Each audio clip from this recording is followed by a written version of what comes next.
just claims from MAGA loyalists, such as the Biden administration is funding transgender surgeries for prisoners in Guatemala. But have you ever wondered where they're getting that information? Well, I have backtracked it. The Trump White House is using blogs and tabloids to justify U.S. policy and spread these lies. And they're publishing it on the official Whitehouse.gov website.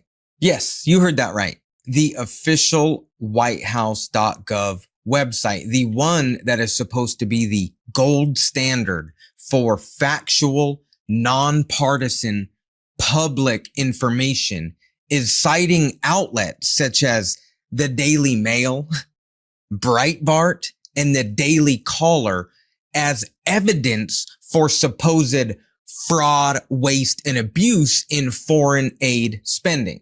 Not only are they using blogs and tabloids to justify policy, but they have created a misinformation feedback loop, which I'll explain later on. Now, here's why this is so dangerous. Millions of Americans, especially folks in the MAGA base, are going to Whitehouse.gov thinking that they are doing legitimate research. We're the most powerful nation on earth.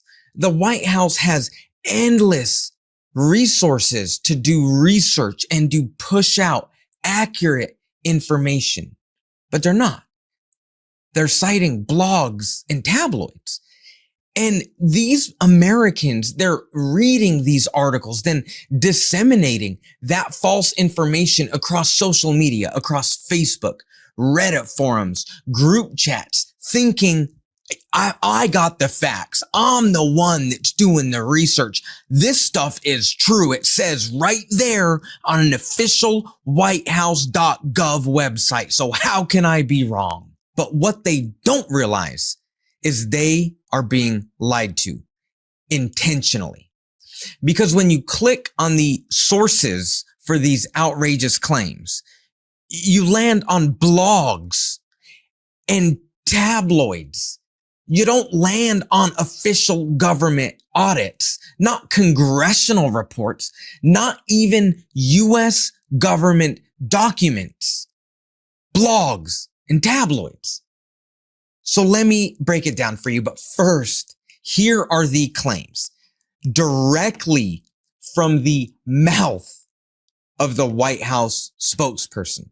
And I would just say a strong message to Democrats who are out there pretending to be outraged about the long list of crap that this administration is cutting, federal waste and funding, like $2 million for sex changes in Guatemala, $6 million to fund tourism in Egypt, $20 million on a new Sesame Street show in Iraq, $4.5 million to combat disinformation in Kazakhstan. Most of the claims that she just said are on the official Whitehouse.gov website.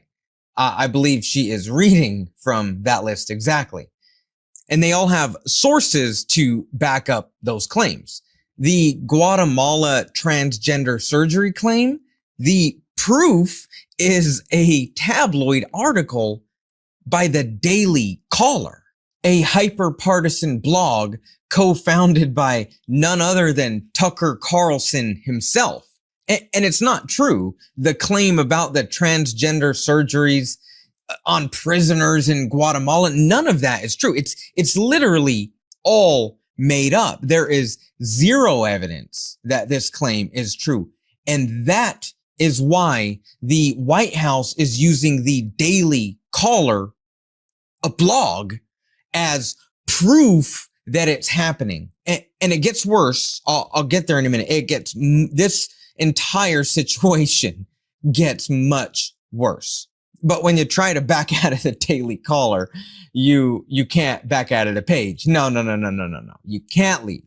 You are bombarded with sketchy ads. Now remember, this is the highest government in the most powerful nation in the history of the earth. This is their source material. By the way, this is what Caroline Leavitt is referencing in that video. Sure, millions of people trust Vistaprint to print business cards they love. Yep. But did you know we also print their t-shirts and postcards? And the $6 million going to Egypt to fund tourism. Now this one is my personal favorite. Oh wow, that how convenient. 404 not found. I wonder why they took it down. That is weird. That is weird. It's almost like once the MAGA herd cycles through this misinformation, they delete it and take it down quickly so there's no evidence, right? All right, so what about this one? $1.5 million to DEI funding in Serbia. The proof is a sensationalist United Kingdom's tabloid. You heard that right. It's not an official government document. It's not an audit report. It is a United Kingdom's tabloid called the Daily Mail. The White House's proof of fraud is a UK tabloid. And it's so hard to read. There are so many ads and pop-ups that you could barely read the article. So this exact Daily Mail article was used as source material for 4 of these claims on the White House, by the way. Tabloids and blogs that literally freeze your computer because there's so many pop-up advertisements. Yep. That's the evidence that the White House is using to shape U.S. public policy. That should make you feel real good, real safe. It's not government data. It's not inspector general audits. It's not bipartisan findings. It's blogs and tabloids from other countries. This is calculated. This is propaganda. This is how they manufacture the outrage that MAGA feels. This is how they convince people to give up their democratic power and freedoms to an authoritarian. By lying and making it look official by stamping this proof with an official government seal of approval from the White House. And Americans, I mean, my own family, right? My own family back home. Many of them genuinely think that they are doing something patriotic by doing their own research, but they are being manipulated by a government that is intentionally misleading them. This is the highest level of government in the world. So if it's on Whitehouse.gov, that trumps all other sources because it must be credible, right? This is one of the most dangerous information warfare tactics I have ever seen my entire life in American politics. And I did a full article on this in detail on my Substack. You can also find me on Instagram and TikTok if you are interested in more of my raw and authentic views. You could find me on those platforms. The links are in the description below. So how did this garbage even end up on Whitehouse.gov? Well, I'll tell you, it's not an accident, right? It's not sloppy staff work. It is a strategically orchestrated disinformation operation that has been in the works since 2016. And it is designed to create a feedback loop of lies. An official MAGA spokesperson makes an outrageous, unverified statement to these blogs and tabloids. Let's say they make the claim that USAID is funding gender surgeries for prisoners in Guatemala, because I hear that one a lot. I mean, that is all over my comments on Instagram. And then those hyper-partisan blogs and tabloids, they create an article on it. The Daily Mail and the Daily Caller, they publish an article in a way that manufactures outrage. I call it rage porn. And then they post these articles that are rooted in what that MAGA White House spokesperson said.